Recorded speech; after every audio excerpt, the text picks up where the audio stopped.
What's going on, everybody? Happy Friday. Welcome into this all new episode of the Pack a Day podcast. I'm your host, Andy Herman. You can follow me on Twitter at Andy Herman NFL. Quick episode for you today, just a little short add-on. I had a topic in mind and I wanted to go over it, so let's go over it. Before we get there, shout out to our new Pack a Day podcast YouTube members, Lucas Stahl, Mitch Wolt, Kevin Krejci, Gavin, Tequin Williams, Gabriel Gira, and Killer Kenny. Really appreciate you guys. Hope you're enjoying all the Pack a Day podcast membership content. And thank you so much for signing up. If you have not yet checked out Pack a Day podcast memberships, that would be an awesome time to do so. But if not, subscribe, like, comment, do all of those great things. And either way, I appreciate you being here and appreciate all of you a ton. So let's get into that quick main topic for today. And that is the 5 players that I really feel need to step up for the Packers if they want to get this win against San Francisco. Number 1 on my list, I've been talking about it all week, so I'm not going to go into great depth about it, but it's Rashan Gary. The opportunity for this Packers defense to beat this 49ers offense lies on the ability for their pressure players up front to get home and really win at the point of attack against the 49ers offensive linemen, specifically not named Trent Williams. Trent Williams, who's ever going against him, is going to be a little bit of a sacrificial lamb. I think that's going to be a lot of Preston Smith, in large part due to the fact that who's ever lined up against Trent has to hold up at the point of attack in the run game, because otherwise he will maul you. If you put a Brenton Cox in that situation as a rookie, that's probably not going to go great. I think Rashawn's probably going to stay over McKivitz. You know, LVN is probably going to have to play a little bit over Trent, but you probably want to do it more on pass rush downs and not maybe as much on run downs. They're just going to have to be super creative with how they sort of manage that matchup, but I have a feeling it's going to be a lot of Preston Smith. Colton McKivitz, very arguably the weakest link on that 49ers offensive line. And while Terrence Steele was also the weakest link for the Cowboys, I would put Steele, well, maybe not well ahead, but definitely ahead of McKivitz in pass block ability. And this is a game where, unlike last week, when Rashan did not make that impact, only played 39 snaps in a 90-snap game defensively, I'm sure in large part due to having a huge lead in the second half. Even when the game was in the balance, though, and even when he did have the opportunity to rush the passer, Rashan did not make much of an impact. And I've been talking about it this week ever since his 3-sack performance. He's had only 1 sack. His pressure rate in the past 2 games, he's only had 3 pressures in this past 2 weeks. This is a game where he has to step up and he has to play huge. This is not only like a good defensive player. You need Rashan Gary to be a great defensive player, a game wrecker, a game changer, a guy that can put Brock Purdy on notice early and say, hey, I'm getting after you all day long. He needs to convert speed to power. He needs to collapse the pocket. He needs to be a bully. He needs to be a power rusher.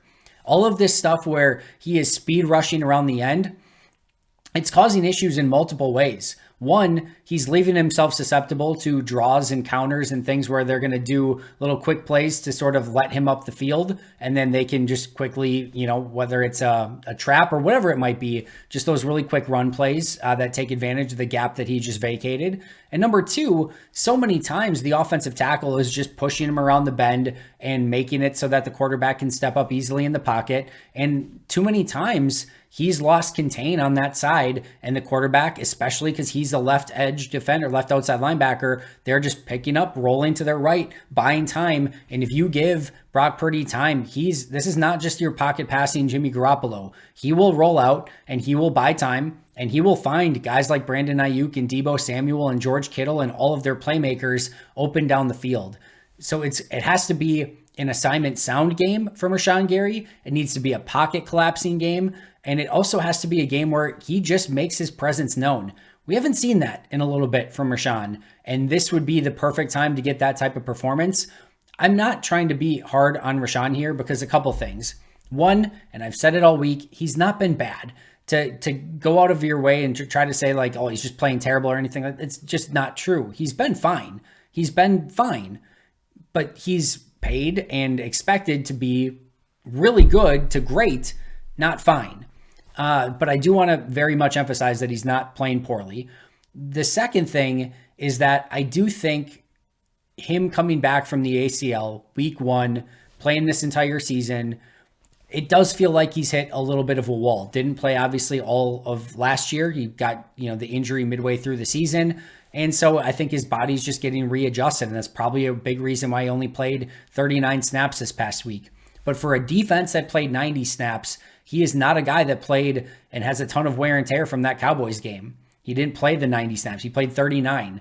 So he's going to need to be the guy that has the fresher legs of all those guys up front, along with Brenton Cox, that's getting those pressures and is making an impact early and often on this game, not only just as a pass rusher, but as a run defender as well. Green Bay needs big-time Rashawn Gary in this game. First-round pick, draft and develop, huge new contract, fought through ACL. This has been a win of a season for Rashawn, no matter which way you cut it, coming off the torn ACL. I expect him to have even a much better, 2024 season, but this is a great opportunity for him to, again, continue to cement his legacy and become a big-time playmaker when Green Bay needs it most. This is the perfect time for that. Number 2 is LVN, same position, edge rusher. I mentioned he's probably going to go some against Trent Williams, which is not going to be an easy task for him. But more just general in this situation where Enagbare is out, and you probably don't want to play Brenton Cox a ton in this game. Preston Smith is still dealing with an ankle injury. Rashawn Gary is fighting probably to play as many snaps as he can and might not get over like 45 snaps in this game. That's going to leave probably a lot of snaps for LVN. And Joe Barry, I think, mentioned this week where he said he's still like a puppy. He is. He just turned 21 this year. LVN is going to continue to get better. He's gotten better through the course of this season. But now is an opportunity to try to put together all of the things that your coaching staff has taught you all season long, put together your best performance, and find a way to make an impact. And to LVN's credit, he's found little ways to do that. Through the course of a game, there's a lot of inconsistent and sometimes not pretty play. But even within that, he's giving it his all. His motor runs hot, and he's finding ways to make impact plays, even if it's just through pure athleticism and raw talent. That's fine. If him, running through the play and, running like a madman and just using his raw natural tools is what he has at his disposal, there's still plenty to get out of that at this point for LVN. But he is going to be a very good player in this league. I still wholeheartedly believe that. But the sooner he can get there, the better. This would be a great game for LVN to make a huge impact. But with Enagbare being out, it's going to be paramount that all of these edge rushers step up. But definitely Rashawn from what we've seen as of late and just being that impact guy. And then LVN just taking a little step and elevating his game even more because he's going to have to play more with Enagbare being out. Number 3 is Josh Myers. And what I will say about Josh had a neutral game this week. He's had more positive games as of late. There's still some hiccups here and there. He's still, in my opinion, the weak link of this offensive line. But the reason it's imperative and important for Josh Myers to step up is twofold. Number 1, San Francisco's interior is really freaking good. Specifically, Javon Hargrave. You've got Eric Armstead that's going to kick inside. They're going to rotate a ton of guys in and out. Javon Kinlaw is going to play. And when I talked earlier this week with the San Francisco 49ers podcast that I hopped on, they asked me what's the number one worry, from a matchup standpoint. Hargrave versus Josh Myers gives me worries. And again, San Francisco has a lot of players that they can rotate in. All of them have the ability to give Green Bay trouble, and specifically Josh Myers. So this is going to be a big game for him for that reason. But maybe equally as important is the fact that almost everyone else on this offense is playing awesome right now. Even John Runyon Jr. is playing his best that he's played in the past couple of years over this past month. Jenkins is playing great. Rasheed Walker's played so much better over the second half of the season. Zach Tom's playing great. Aaron Jones is back. These tight ends are producing at a high level. The wide receivers are out of their minds. Jordan Love is playing phenomenal. It's just kind of like Josh Myers. And if Josh Myers, I'm not even saying that he needs to play better than what he did against Dallas, where he had a neutral grade. If he can just do that, you will take that every single time. If he can just play neutral and not be a negative, everyone else is playing phenomenal. So if he just isn't the weak link and especially going against guys like Armstead and Hargrave, then that is a huge win for the Packers. But the reason it's important he steps up is A, the matchups this week, and B, because like everyone else around him is playing unreal. And sometimes you're only as strong as your weakest link. And I do want to give Myers credit for, I think, playing better over the second half of the season. It's still, like I said, not great, but it's definitely better. And this past week, he was good. Just be good again. If you can be average to good, you will take it. And everyone else is probably going to make up for it with the way that they have been playing as of late. Number 4, DAndre Campbell. Couple things here. Isaiah McDuffie has the injury. We're not sure if he's going to be able to play or not. Last week, they sort of platooned McDuffie and Campbell. They played McDuffie on early downs and Campbell on more passing downs. And then once McDuffie went out, it was just Campbell playing the rest of the game pretty much from there on out. So that's important. Number two is this is a Christian McCaffrey-led 49ers team. They want to run the football. They want to get those explosive running plays. And his ability to stop the run in the middle of the field needs to be better. He needs to be an impact player in the middle of that defense. And number three, and maybe most importantly, is we are not that far removed from DeAndre Campbell playing all-pro caliber football. Not just all, like first team all-pro linebacker 2 years ago. I'm not saying that DeAndre needs to play like a first team all-pro in this game, but he needs to have one of those vintage DeAndre Campbell 2021 performances. And if he can, that's going to go a long way in helping Green Bay stop Christian McCaffrey and Deebo Samuel and all those guys. This is a must-tackle performance for this defense. They cannot miss tackles.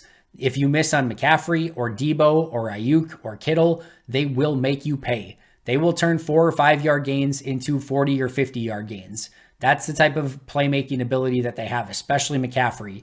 It is paramount that those guys are rallying to the football, tackling, communicating. They're in the right gaps. They're in the right spots. And Campbell in 2021 was like a vacuum. Anything that got near him, he was bringing to the ground. They need that type of performance from Campbell again this week. It's huge if he could do it. I know he's been banged up. I know, I think his legs have kind of gone on him a little bit. I don't know. This might, if they lose this game, this might be Devondre's last game in Green Bay. But you know what? If he plays really, really well, it probably won't be because it's going to give them a chance to win this game and go on and play another week. But this is a big DeAndre Campbell game. Number 5, last but not least, is Carrington Valentine. And with Carrington, it's not that he's playing poorly. I think he's done a really nice job this season based on being a 7th-round rookie and expected to step into the lineup and just play huge minutes and huge snaps this season. But more so the fact that Carrington, I think, is going to be a legit starting corner in this league. He has tremendous confidence. He's got good cover ability. He can jam you at the line of scrimmage. He's got good speed. He has all the tools that he needs. It's just technique. And I think if there is a week that, again, sort of similar to LVN, that he can just kind of put everything together and have a really good game. If Jair is out, he's going to get a ton of Brandon Ayuk. That is a tough assignment for anyone, much less a rookie 7th-round corner. He's got to be up to that challenge. He's got to play with that swagger. I've been trying to speak into existence a Carrington Valentine pick 6 all season long. You know, we saw it in mini camps and training camps. He has that ability. Now, you can't gamble. You don't want to leave somebody open, but he can be an impact player. And it just feels like a matter of time before he comes up with that big impact play. We saw it from Jair and Savage last week. Either way, I'm not asking for a pick 6 necessarily in this game. I'm not asking for anything crazy. Just his best performance of the season. He's a starting corner. Green Bay needs him. The San Francisco team is chock full of weapons. He just has to do everything in his power to not give up those big plays, to cover like he's never covered before, and come up and be potentially, depending on where Jair is in this game and how much he can play, he might have to be the number 1 corner in this game. It's a huge assignment.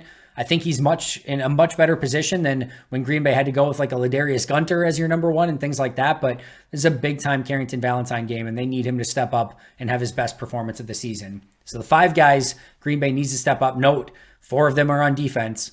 Rashawn Gary, LVN, Josh Myers, DeAndre Campbell, and Carrington Valentine. That is going to do it for me today. Shout out to our Hall of Fame and All-Pro members, Most Hated Minnesotan, PJ Wynn, John Wild, Shea Bradad, Arnaldo Espinoza, Jennifer Wright, Boom Handle, Donald Lee, Lori Lord, Baby QB, MB1023, and David McCluskey. I will see you guys tomorrow. It will be game day. We've got an epic pregame show planned. I might do a live pregame show if I have some time, so keep an eye out for that. Of course, Friday afternoon is going to be happy hour at 4 p.m. Central Time. Make sure to check that out as well. It is almost game day. We are getting closer and closer. I can't wait. Hope you guys enjoyed this episode. Make sure to like, comment, subscribe, do all those great things. I will see you guys soon, but until next time, and as always, go Pack Go.